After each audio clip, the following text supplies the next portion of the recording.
Avenue in Washington, D.C., stands the Capitol building that houses the Congress of the United States, the legislative branch of our government. At the other end of the avenue stands the White House and adjoining buildings where dwells the executive branch of our government. And here, off to one side, but nearer the Capitol than the White House, stands the Supreme Court that represents the summit of the judicial branch of our government. I am Mortimer Adler, and this is America's Testament.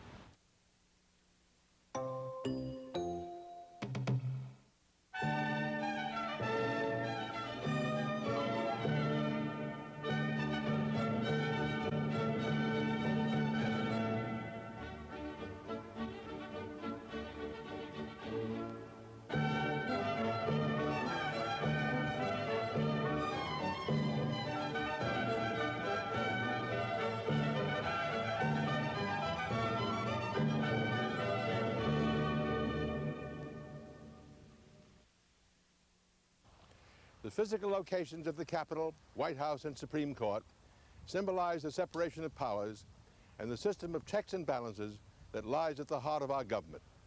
That the President can veto acts of Congress and that Congress can override a presidential veto is one way in which checks and balances operate. But even more important is the Supreme Court's power implicit in the Constitution itself, the power to declare unconstitutional both executive acts and laws enacted by Congress and also by state legislatures. Progressive changes in the government of the United States come about through constitutional amendments, through congressional legislation, and through judicial interpretation of clauses in the Constitution that go beyond the original intent of the words considered by seeking to adapt their meaning to conditions or circumstances not anticipated at earlier times. The Supreme Court's power of judicial review also serves to protect oppressed minorities from the injustice of laws enacted by a dominant majority in Congress or in state legislatures.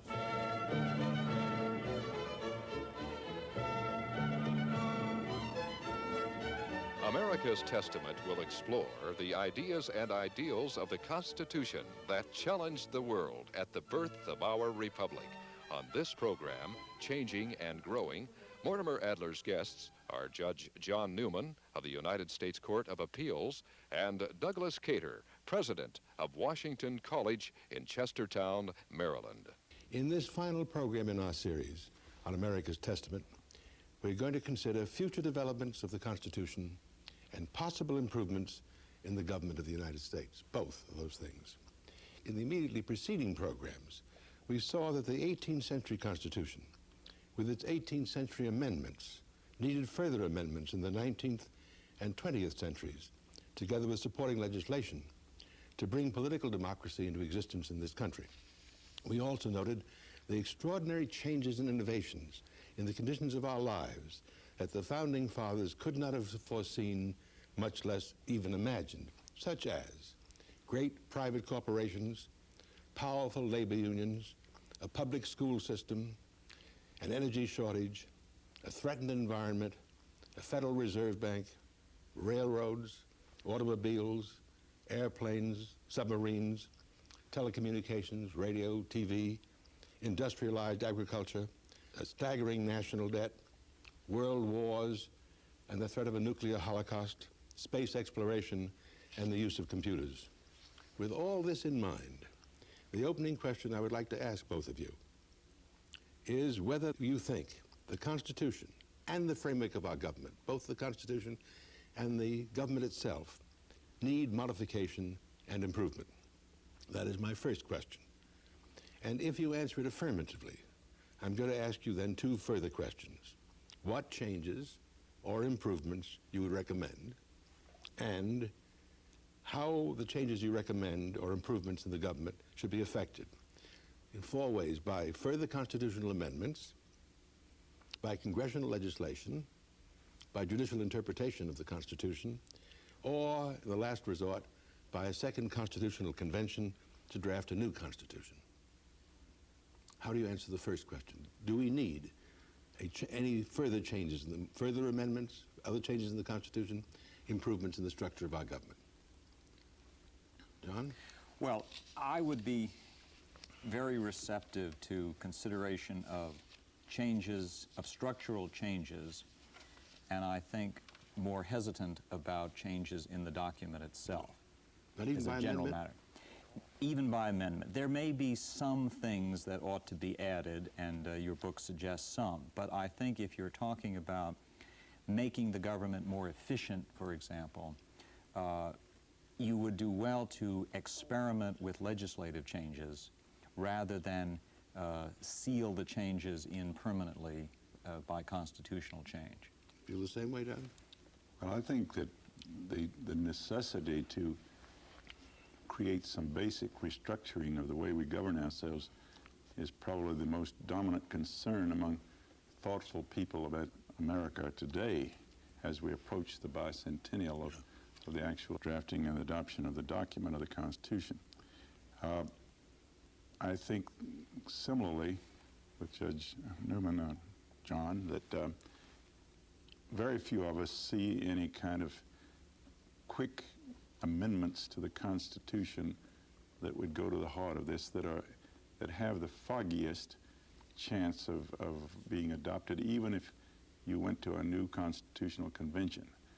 And so I think there's a sense of almost hopelessness about the amendment of the document or the rewriting of the document, and therefore most of us are busy looking at how do you pass the laws, have the judicial interpretations brought to a head so that some of these ameliorations of the Constitution can occur within its evolutionary thing that has gone on over 200 years. Would you both explain to me why you're so hopeless about the means of doing this by means of amendment? Why do you both shy away from amendments?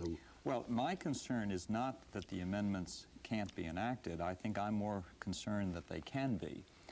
And I think I'm worried that when you start to think of the document as something that ought to be changed to accommodate whatever passing proposal seems meritorious at the time, you run the risk of turning the Constitution into legislation. Suppose, I'm not saying we do, but suppose we read here for a moment, the three of us, that there should be one 6-year term for the president. Never should be an election in which a candidate is fighting an incumbent.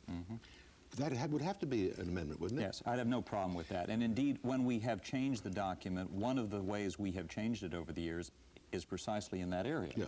We had the 12th Amendment, we had the 22nd Right. Amendment. So when we have thought that the method and the procedures concerning the presidency ought to be adjusted, we have used the amendment Let me process. give another example.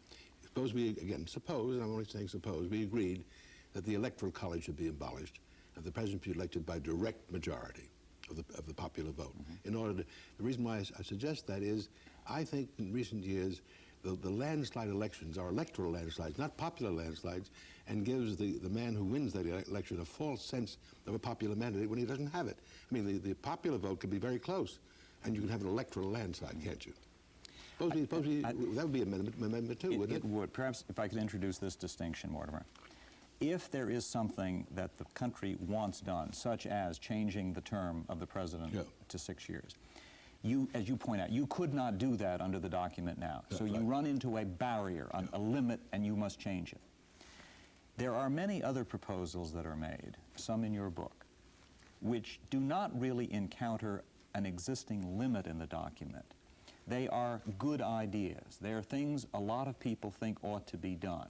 But the doing of them doesn't encounter a constitutional obstacle. And those, it seems to me, you could have an amendment that says, well, let it be done and guaranteed in the document, or let it be done by legislation. An example and of that. what I'm suggesting is, when you come up against the absolute limits, like a 2-year, the two-term thing, fine, that would require a change. When you're in the area of simply doing good things, having economic progress, there, since the Constitution doesn't say you may not, I would be hesitant to put in certain guarantees that require it. Doug? I think that an example of the kind that could be done without constitutional amendment is to give effective force to the Equal Rights Amendment as it pertains to women. Now, You think you could have legislation? I think certainly, and by judicial interpretation that goes behind it. But even legislation. But the fact was that the women, the leaders in the movement, determined that getting an amendment would be the symbol of a new recognition of it, and that therefore they were fighting for something that was more symbolic, in my opinion, than it was a real necessity in terms of constitutional interpretation. So that's the case. But the two you mentioned, Mortimer, the 6-year term, and what was the other one? The abolishing electoral college. I'm not saying we should do that. Those are the kind that, certainly the 6-year term has more sort of popular sentiment behind it today than almost any other amendment except possibly the balancing the budget amendment or the prayer in school amendment. But the 6-year term, I frankly think, having deliberated over it with a group for 3 years, I just can't go for that. I don't think it would have a very significant effect in writing the balance that we feel is out of balance in the government today. You feel the same way about the Electoral College? I think the Electoral College would be even less of a significant thing to abolish the Electoral College. And indeed, if I had any say, I would rather strengthen the Electoral College. It was what the Founding Fathers clearly believed to be the appropriate way to choose the president. They did not talk about popular plebiscite, which is what the primary system is, and certainly to evolve toward a national primary for both parties, you are moving to a form of a plebiscitary democracy, which to my mind is antithetical to all that the Founding Fathers thought about. The same way, John? I do on the Electoral College. There's a risk when you switch over from the system we now have to a strict counting of every single vote and letting popular vote determine, and that is you run the risk of beginning to polarize the country. If the selection of the national leadership of government turns on the last extra vote counted at the edges, you may well have a different system. You may well have a decrease in the strength of the two-party system. Whereas when you fight the battle out in the populous states that tend to have a cross-section of the country, and it's winner-take-all in those major battlegrounds, I think that tends to keep the political battle within the traditional lines of the two-party system and build a center rather than emphasizing how many votes you can get at the margin. You don't have my feeling that the landslide electoral votes gives the winner a false impression of his majority. No, I don't. And actually, I think if we're getting to the underpinnings, we are addressing a peculiar paradox in which the whole concept has become widespread that the problem of America today is the imperial presidency. And yet, since Eisenhower, no president has finished 2 terms with any degree of popular mandate at all. So that the office of the president has become an almost impossible place, and the method by which we select that president, in my opinion, is, well, Henry Kissinger said, we seek unemployed egomaniacs, people who feel the call themselves to go out, raise the money, and do this great service to the nation. This suggests the need for some improvements, doesn't it? This would suggest that the Founding Fathers, who thought about having electors chosen within the state as people of respect within their state, and they wouldn't even meet at a convention, they would send in their choice to Washington to be... But that's not the way it works now. I know it doesn't work that way. One might well ask, how could you restore it to the way they intended it to be? That may be so far out, so radical a notion that we can't even get a good debate on it. But I don't think that's at all likely. I think we have gone so far past the original idea of a group of electors chosen for their wisdom. The democratization of this country has just accelerated at a pace that would have astonished the framers. And there's just no going back on that. You can rearrange the term, the numbers of terms, you might rearrange the financing, but you are never going to go back on the trend of democratization that's occurred. But so having said that, what is the for? Do we say we're in the age of television? Television makes us all come into the Greek marketplace by our fireside. One can have a plebiscite every day if we want to.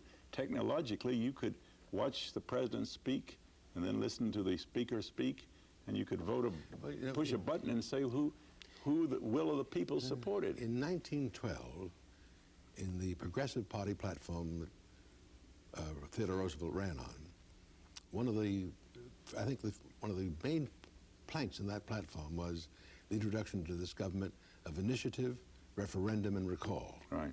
Now, that was not outrageous to think about. I mean, we are a democracy. No question that Madison didn't want it to be a democracy. He wanted to be representative government and representative people being governed by their betters. But that's not true in the 20th century. Well, that's why, Mortimer, you have to ask, in which direction do you think the frailties of our system to 200 years later lie? And I'm concerned that we have to form a government. This is Lloyd Cutler's phrase. To form a government is the central purpose of a constitutional system.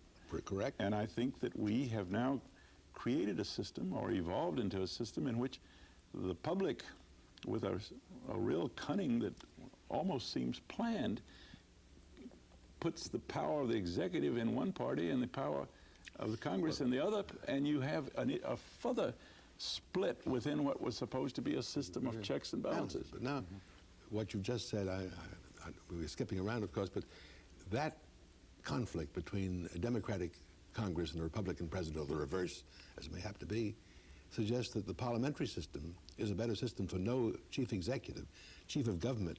And the parliamentary system can be in power with an opposite party in the legislative body. Well, if you ask me which trend I would like to encourage, it would be toward a quasi-parliamentary system in which you had a chief of government and possibly a ceremonial head of state. You feel the same way, John? Yes, I do. I think we have made a mistake in this country in having the whole country personified by the head of government. Other countries, because he's head of state as well. Because he's head of state. That's the reason. Other countries that separated, I think, let their head of government be much more of a sort of real, down-to-earth, not necessarily the personality is different, but the person is more part of the government. We tend, when you criticize the president of this country, you are criticizing the United States. That's right, yeah. And it's unpatriotic, you see. And I think other countries escape that. If you criticize the King of England, that would be unpatriotic. If Richard Nixon had been just head of government, not head of state, there wouldn't have been such a fury about its impeachment. I think you promote accountability if the head of government is only the head of government. Right. I mean, a vote of Congress could have, it wouldn't have had to be impeached. You would have just turned him out of office. In a sense, we did that anyway by the long, hard process of endless hearings, which vote of no confidence, as a matter of fact. Forced his resignation, yes. Wouldn't that be better? As we do it now, we do it the hard way, and we do it somewhat the covert way. We don't admit that that's what we're doing, whereas, to my mind, if you did have understood rules that indeed the chief executive was answerable to the Congress, and that a vote of no confidence could force an election, possibly of an election of the Congress as well as the chief executive. Yes, indeed. One would move in a direction of what would be a more parliamentary system. It need not go the whole distance of the British system, in which all power is in the House of Commons. Because the extraordinary historical fact about this is that our founding fathers thought they were formulating the Constitution in the light of a lesson taught them by Montesquieu in the spirit of the laws. And Montesquieu gave them the wrong interpretation of the British Constitution. He thought the British Constitution was three bodies, separate bodies, checks and balances. They constructed our Constitution as if Montesquieu were giving them an understanding of the British Constitution. It was a false one. That's how congressional government came into existence. Normally, we would have adopted, I think, an independent state with the parliamentary system. Well, they also thought they were creating a government for a fairly limited set of functions. Important, but still quite limited. And if they thought the government was going to have the responsibilities the national government has today, it's not at all clear they would have done it the same way.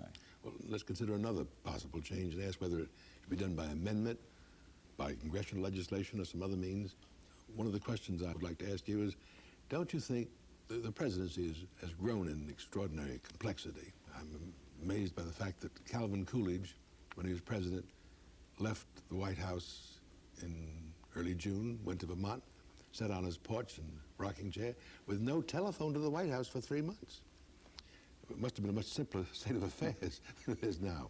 But the overblown White House staff, the staff that is not accountable to the Congress, they're not appointed with the consent and approval of the Senate, suppose we were to substitute for that White House staff a group of elected senior, as in a large corporation, senior vice presidents, with one vice president as successor to the president. Would that be an amendment? Suppose you change the structure of the government. It needs more than one man. It's too big a job for one man. Well, I don't think you need an amendment to go down that road. The Congress can create offices and require that the incumbents be confirmed by the Senate. Yeah, but not elected offices. No. Oh, Yes, these are elected? I was thinking, would you, they could be appointed. Would you want them on? What do you think about it? I would not. I would much prefer a system in which the president could reach out and designate a member of Congress, an outstanding member, make him a member of his cabinet, indeed make him a deputy in his White House, and that we begin to get back toward a system in which a cabinet officer has real political authority beyond the mere whim of the president, so that the president in cabinet is having to contend with others who can pull him down if they want to. Since we're on this business of the presidency and the executive part of the government, what about changes in the electoral, not the electoral college now, but in the nominating procedures? The English election system is much better than ours in terms of the shortness of it and the inexpensiveness of it. Well, there's widespread interest in having the electoral season shortened, in limiting the role of money and things of that sort. The difficulty is that the Constitution itself, with its present First Amendment, as at least interpreted by the Supreme Court, imposes its limitations on efforts to do that. The Congress thought they were limiting campaign financing, and the Supreme Court said a few years ago that in some respects the way they had done it was unconstitutional. I think you would run into some problems if you limited the campaign season. Would you be able to say to somebody who made a speech the day before the opening day of the season that he had committed a crime because he urged somebody's election too early? Since the Supreme Court moves in the direction of calling it unconstitutional, shouldn't the Constitution be changed in order to make it constitutional?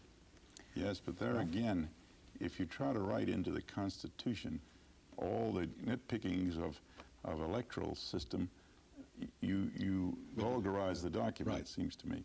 And that is the dilemma here. I think that, frankly, that in addition to a quasi-parliamentary direction, I would favor strongly measures that strengthen the two-party system. Occasionally, when there's enough popular support, a third party is not a bad idea, but it is not a regular idea. No. And we really have to build the contention of government around two parties. And so anything that would strengthen that, including acts of Congress that permit the financing of politics, that the party itself plays a more active role. I think the Supreme Court, quite frankly, made a stupid decision in what the judge cites as Buckley versus Vallejo, in which they took an act that Congress had passed, the campaign financing, and then they stood it on its head. And the result has been to strengthen all of the political action groups around the country, which create faction rather than government. What about that, Judge? Well, I think the court's decision in Buckley and Vallejo is questionable. I'm sorry they felt obliged to come out that way. I'm a less moderate man. But I think some of the things you're talking about can be done within the framework of the present document. For example, the length of the campaign season. The reason it's long is in part because the states vie with each other to see who can be the earliest and therefore supposedly the more influential primary state. The Constitution doesn't require that. No, not at all. If it is perceived that it would make more sense to limit the primary season, the governors, the state legislators, can see the sense of that and simply say, look, we've gone too far with this. Let's not run the primaries over the vast number of months we now do. Let's centralize them. Let's have perhaps 3 or 4 major primary days in the country, either regional primaries or they might just be in sequence with a few states from each area. Those things could be worked out within the present arrangement. You don't have to upset the fundamental document to bring common sense to the political calendar. John, I've thought about that, and the timing, the length of it, I think is a secondary issue. The American people like spectator sports. They like the whole sweep of football that leads up to the Super Bowl. They want it to extend 14 months out of every year. If we could get the political season limited to the length of the National Football League season, we would have made a big start. Well, if I were a member of Congress, I would pass another campaign financing act. It would apply to Congress as well as the presidency this time. And I'd say to the Supreme Court, look, we are the place where we do things like this, and you're reaching beyond your power. I'd put that in my resolution, and the Supreme Court could make of it what they will. Well, I see nothing improper in that. I think if Congress wants to make another attempt to deal with campaign financing and put to the Supreme Court again those issues, the bill might not be exactly the same. Right. The fact that the decision was made, while it needs to be respected, doesn't mean it cannot be encountered again. And the decision 5 years from now, 10 years from now, might well be somewhat different. Let me ask you another, still on these questions of changes. We now have something like a public prosecutor appointed for this recent scandal. Shouldn't that be a permanent office? And shouldn't it be separate from the Department of Justice? Because that's part of the executive branch of the government. So in some sense, it's self-serving there. Shouldn't there be a public prosecutor independent of the executive branch as well as the judicial branch? Well, of course, under the current system, there is selectively for each case. There is a special prosecutor functioning now. I think he's the 7th or 8th that there has been. Whether there ought to be one permanent special prosecutor, I think, is a rather different question than whether there ought to be public prosecutors picked. I'm not so sure having one permanent one is a good idea. The cases that have been prosecuted since the Special Prosecutor's Office was created are quite different. The person who ought to determine whether a White House staffer used a little cocaine is not necessarily the person who ought to have the background and experience to inquire whether the law was violated in connection with arms to Iran. So I think picking a person for the task has a lot to commend it. I would agree with that. And it would go even further in agreement if we suggest that we should elect a public prosecutor.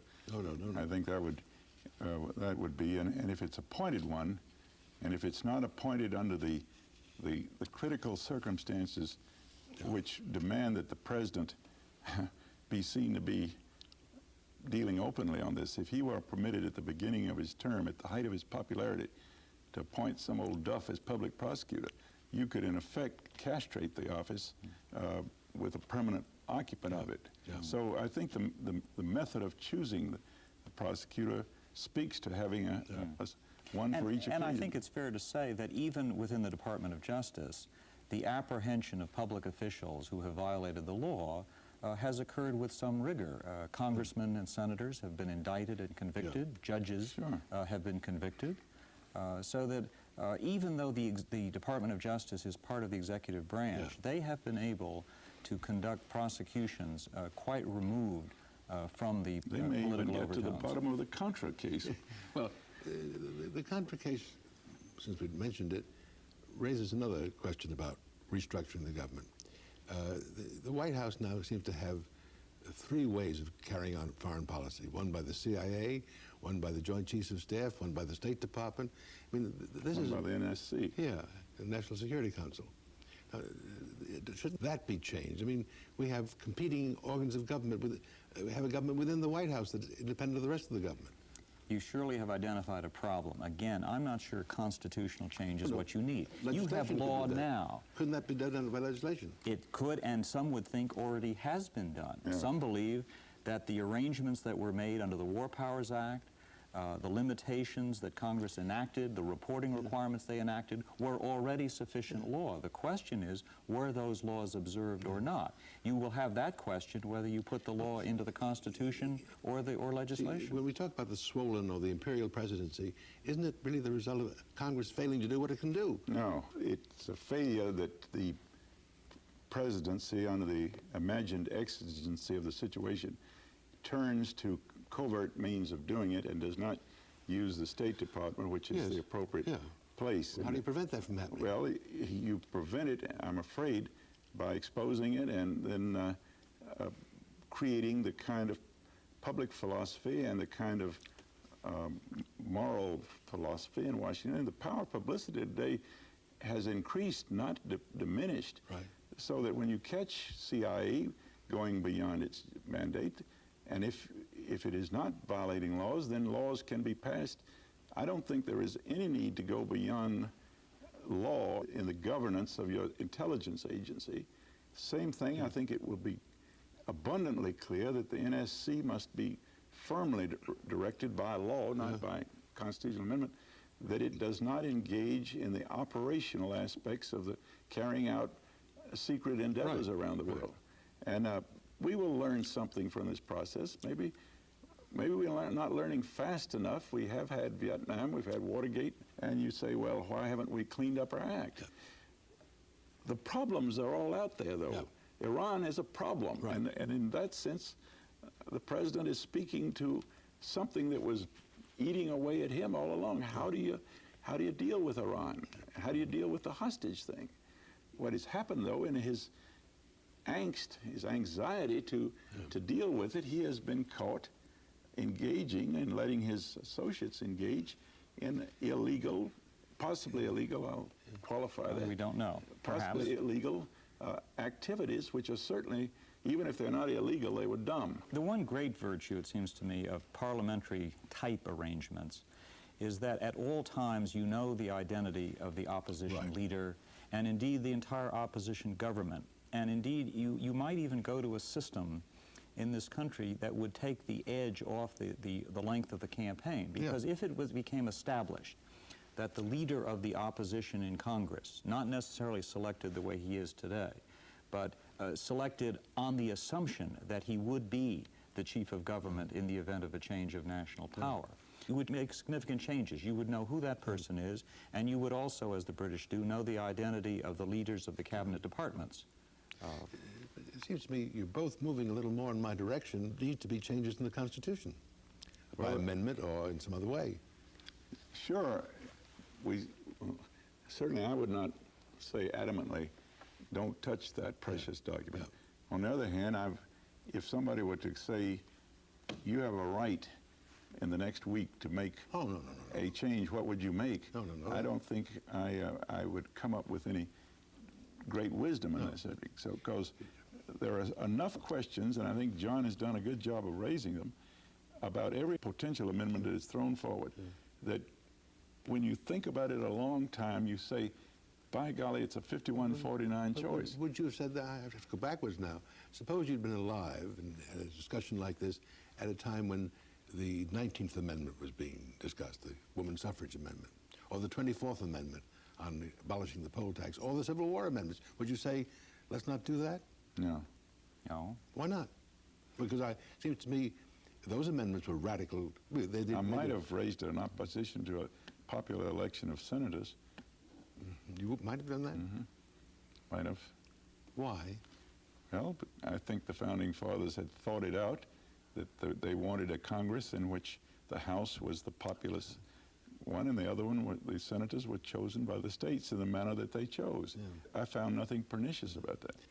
I'm so impressed by the fact that the 20th century contains that list of things I said that the Founding Fathers did not have in mind, could not have foreseen, and I think not even imagined that we now exist in an environment with all kinds of elements in it that labor unions, for example, corporations, multinational corporations, industrialized agriculture, totally different from anything that they could even dream of.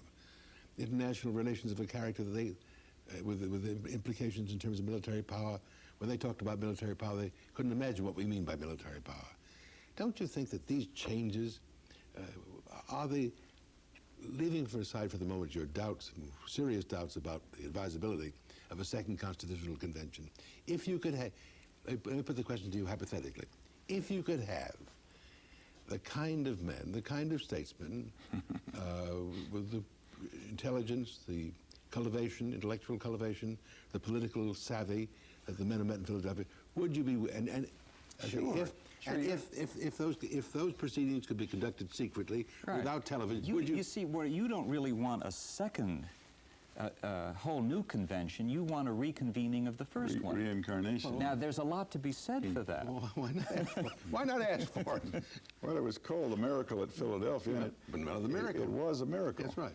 It turned out to be a miraculous document that emerged due to the solid, patient leadership of George Washington, with a national hero already, and some very wise men like Madison and Benjamin Franklin and others.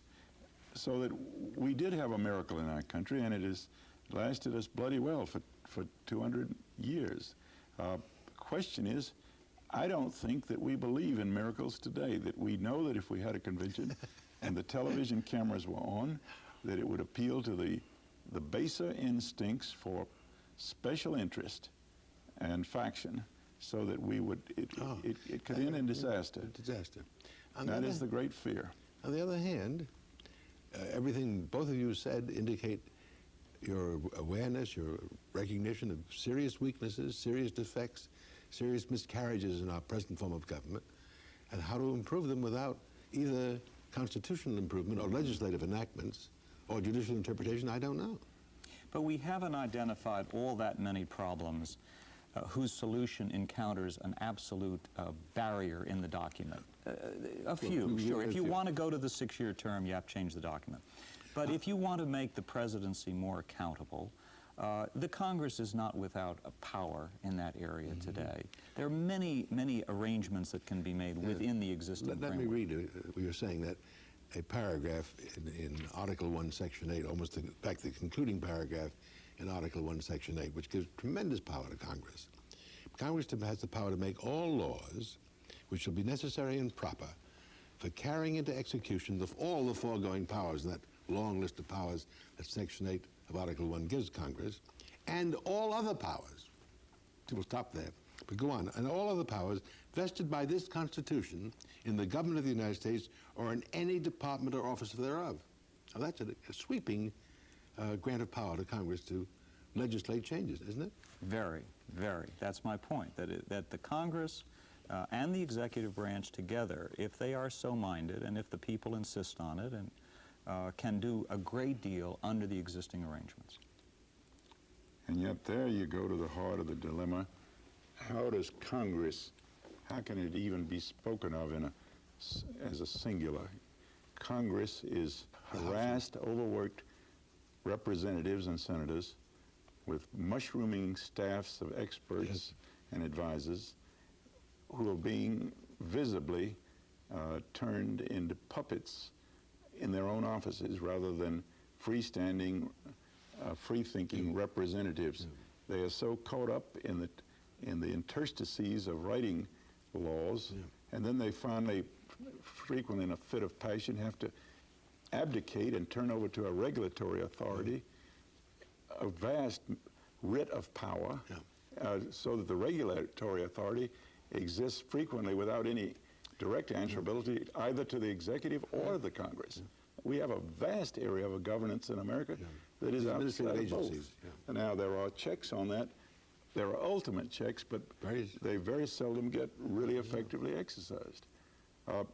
No, there's no answer to the fact that government, as we have it today, is not what the Founding Fathers envisaged. We have a big, big government dealing with worldwide problems and domestic problems that they couldn't even imagine if existed. And domestic entitlements, which is a phrase that is only comparatively recently crept into the language, but it comes under the so-called welfare concept. But these are part of our unalienable human rights. I mean, I would defend the doctrine that these entitlements, which are involved in the welfare legislation, are the recognition of economic as well as... I think economic rights came into existence in the 20th century. What we all disagree at is what is the best law that distributes this justice and redistributes the income of the economy. I think it'd be a mistake, though, Mortimer, to think that our dissatisfaction with certain arrangements, campaign financing and things of that sort, is sufficient evidence that the structure as a whole is incapable of responding to human needs. For all of the problems Doug mentions, and I agree with them, the staff problem in Congress and all the rest, The fact is that with all of the problems, the national government does discharge reasonably well, I think, an extraordinarily broad range of its responsibilities. It hasn't done it to the satisfaction of everybody. That's almost by definition.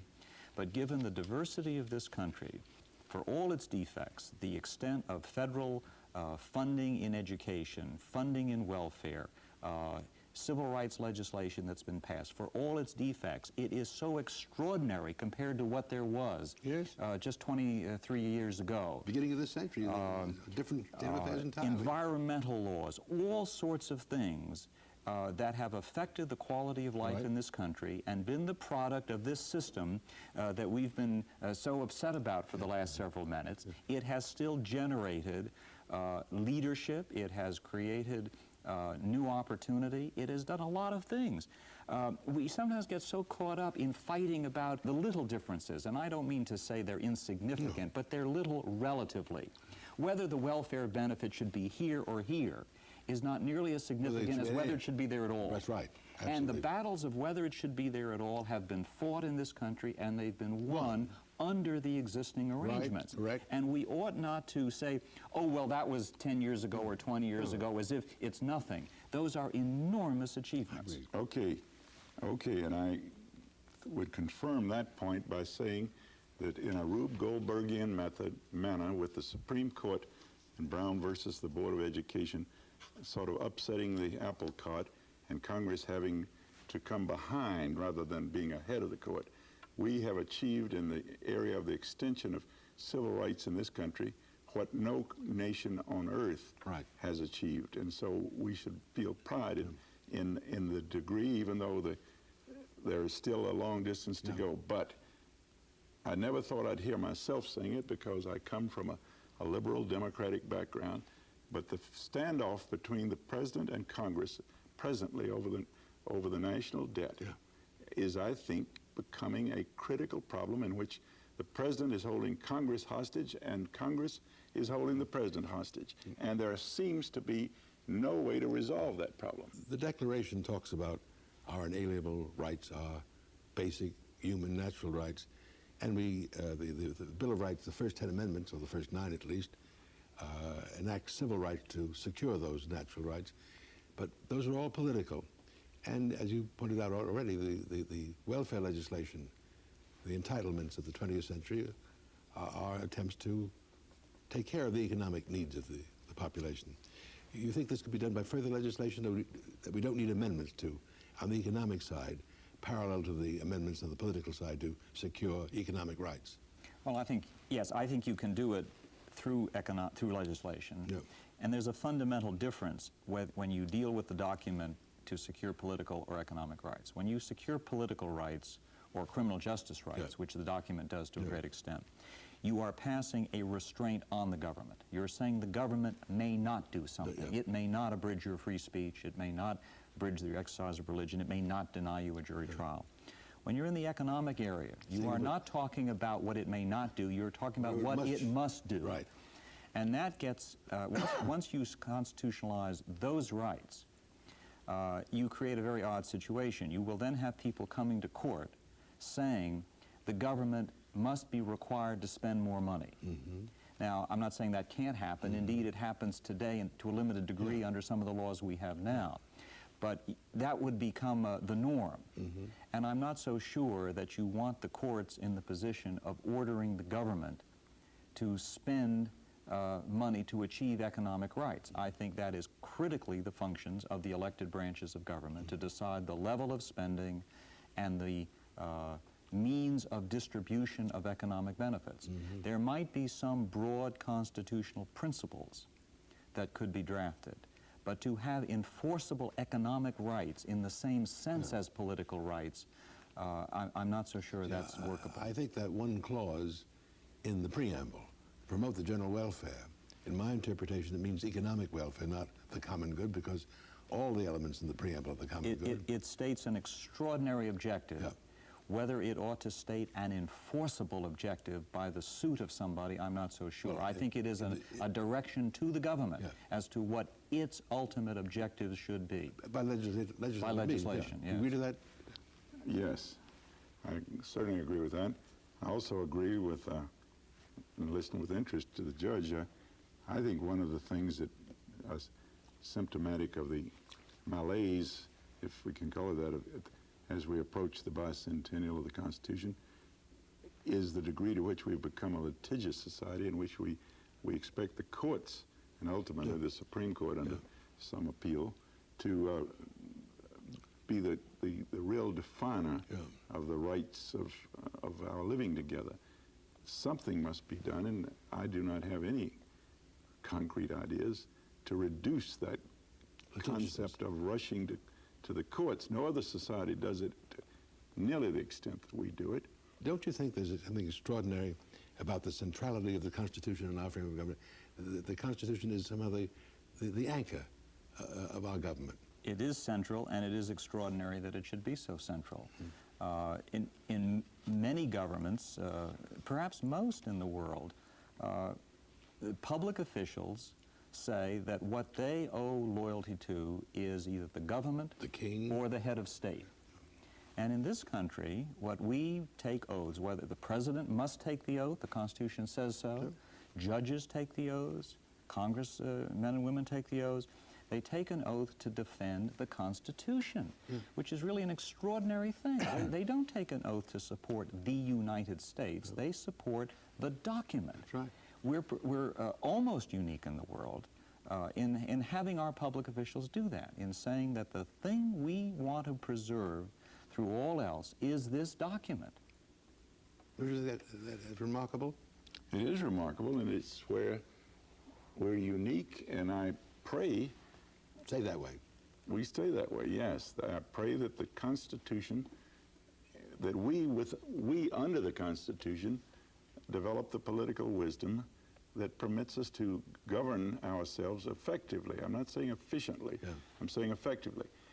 Walter Lippmann, after a long life of worrying these problems, wrote his ultimate book, the last book he wrote, The Public Philosophy, in which he concluded that in order to make our system survive, there had to be beneath and even more fundamental than the Constitution, there had to be a philosophy that the public held, that judged where the Constitution doesn't specifically judge the great rights and wrongs of the way we govern ourselves and the way we live with ourselves. He was fairly vague about how you achieve that public philosophy. It is primarily, Mortimer, an educational job. I think so too. In which education brings in moral learning as well as factual learning. In other words, if we had citizens in this country, which we don't have, who really understood the ideas in the Declaration of Independence, who really understood the great objectives of government stated in the Preamble, who understood the way the Constitution is a framework of government to achieve those ideals, I think it is possible to have a public philosophy in that sense. What Lippmann didn't say, I would say, the public philosophy is contained in an understanding of the ideas set forth in the Declaration and the ideals set forth in the Preamble. I agree with that, Mortimer, but I think you're perhaps just a shade harsh on the American people. Only a shade. On the education of the American people. There is no doubt they could learn, we all could learn, a great deal more about the real significance of the phrases, their history, and their meaning. And yet, I think even today, with all the defects in our public education system, there is in this country, and has been for 200 years, some sense, a very healthy sense, that the Constitution, particularly in its restraints on government, does provide protections that make a great deal of sense. People in this country, to an extraordinary degree, when something adverse happens, when they see government doing something they don't like, they say, that's unconstitutional. They say it a lot of times when what they're talking about has nothing to do with constitutionality. By the way, when they say that, Judge, what's remarkable, they always mean that's unjust. They somehow regard the Constitution... Well, they sometimes mean a lot more. Sometimes they just think that's a bad idea. But it's very interesting to me that this American public, that as you say, doesn't have as sophisticated and well-developed a sense of the history as perhaps they should, still has an instinctive sense that when public power is misused, the recourse is to the Constitution. They say that's unconstitutional. That has a ring in this country that's quite extraordinary. Other countries have, the Russians have constitutions, but you don't see anyone in Red Square saying that the premier did something unconstitutional yesterday. But people in this country, whether it's the president, the Congress, or their city councilman, they'll say what he did was unconstitutional. In other words, it is a frame of reference that is known to the entire citizenry in some sense. I must, though, march to the defense of my peer, Mortimer Adler, that the basic institution in stress, and we've talked about governmental institutions, though, is the educative system of this country. No question about our that. schools and our colleges.